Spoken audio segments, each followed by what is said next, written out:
प्रतीक दिल्ली में joint family के साथ रहता था, लेकिन जॉब की वजह से अपनी माँ के साथ दूसरे शहर में शिफ्ट हो जाता है, जहाँ उसकी प्रीति के साथ लव मैरिज हो जाती है, जिस पर बहू को नापसंद करते हुए उसकी माँ पूरा समय प्रीति को परेशान करने के तरीके निकालती रहती है। प्रीति, कहाँ हो? सुबह का नाश्ता दोपहर में खिलाओगी क्या? इसमें प्रीति और प्रतीक ऑफिस जाने के लिए तैयार हुए कमरे से बाहर आते हैं, जिसे देख सास प्रीति पर भड़कने लगती है। महारानी, तुम सुबह सुबह तैयार होकर घर का सारा काम छोड़कर कहाँ चल दी?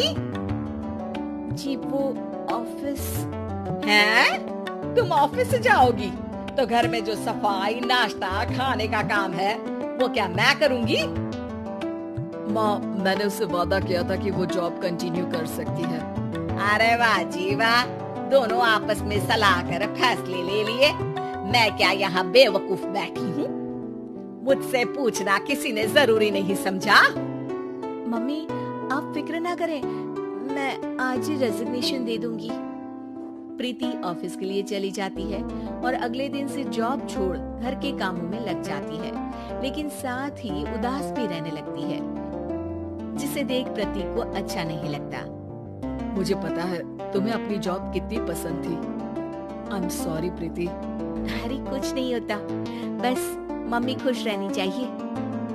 अब प्रीति अपनी सास को खुश करने और उनका दिल जीतने की जी तोड़ कोशिश करती रहती है, पर सास कभी उससे सीधे मुंह बात तक नहीं करती। इसी तरह दिन बीतने लगते हैं। एक शाम प्रतीक ऑफिस से परेशान घर वापस आता है।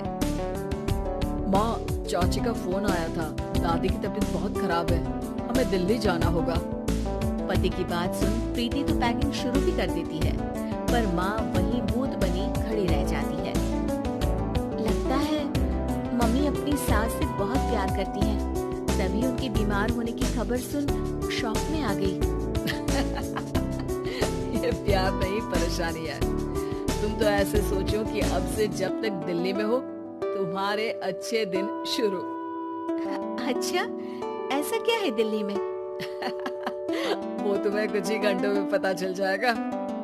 सास के रिएक्शन और पति की बात से कंफ्यूज्ड प्रीति दोबारा पैकिंग में लग जाती है, जिसके बाद कुछ घंटों का सफर तय कर तीनों दिल्ली पहुंच जाते हैं, जहां घर के अंदर पहुंचते ही लोगों की भीड़ देख प्रीति परेशान हो जाती है। हे भगवान, इतनी भीड़! प्रतीक, कहीं तुम्हारी दादी को कुछ हो तो नहीं गया ना? पागल, ये भीड़ नहीं, मेरा परिवार है। क्या? इसे तुम परिवार कहती हो? अरे इसे तो जिला घोषित कर देना चाहिए। तुम्हारा परिवार का तो अपना पर्सनल बिग बॉस बन सकता है। हैरान परेशान प्रीति परिवार वाले सदमे से बाहर निकली भी नहीं होती कि सिर पर पल्ला रखे शांत तरीके से सबके साथ बात करते हुए अपनी सास को देख उसे दूसरा सदमा लग जाता है। हाय राम, ये मम्मी का ऐसा भी कोई रूप है? ये तो मुझे पता ही नहीं था। ये तुम्हारी सास का ससुराल है। तभी प्रतीक की बहन बोल पड़ती है, यहाँ आपको ऐसी ऐसी चीजें देखने मिलेंगी जो सपने में भी सोची नहीं होंगी। हाँ, ये कुछ दिन तो बहुत इंटरेस्टिंग लग रहा है। सब एक साथ दादी के कमरे में जाते हैं, जहाँ पहुँचते ही उसे दादी की आवाज सुनाई देती है। क्यों रे, सास से मिलने की फुर्सत मिल गई?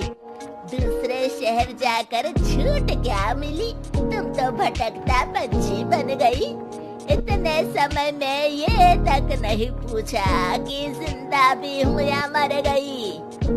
प्रीति की सास अपनी सास के पैर छूती है। अरे कैसी बात कर रही है मम्मी, आपको तो मेरी उम्र भी लग जाए।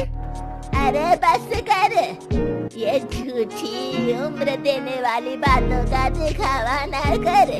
तेरा बस चले ना तो जो मेरी बची कुची जिंदगी है वो भी अभी खत्म कर दे। अरे बहू कहाँ है? इस पर सास प्रीति को दादी से मिलवाती है।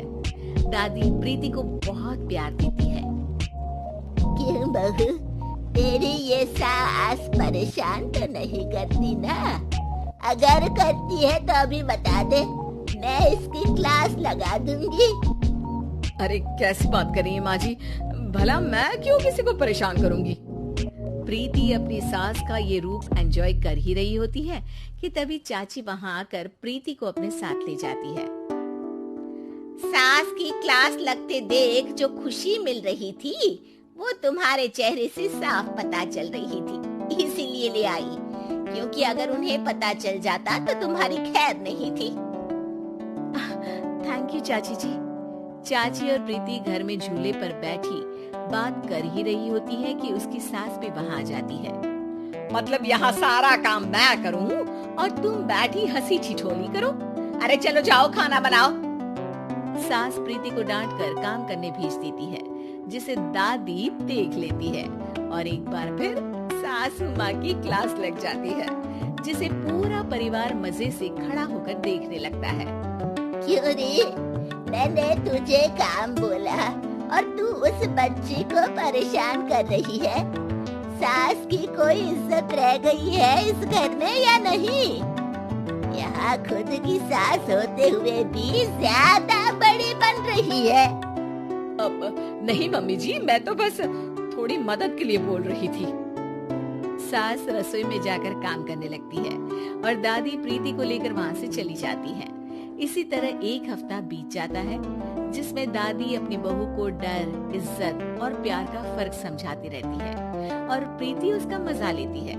वापस जाते हुए दादी प्रीति और उसकी सास दोनों को अपने पास बुलाती है। मेरी बहू जिद्दी और अड़ियल है, इसलिए उससे हमेशा सही काम करवाने के लिए मुझे सख्ती करनी पड़ती है। लेकिन तुम्हारी बहू अच्छी है, तेरी खुशी के लिए वो अपनी जॉब और सपने भी छोड़कर घर में बैठी है।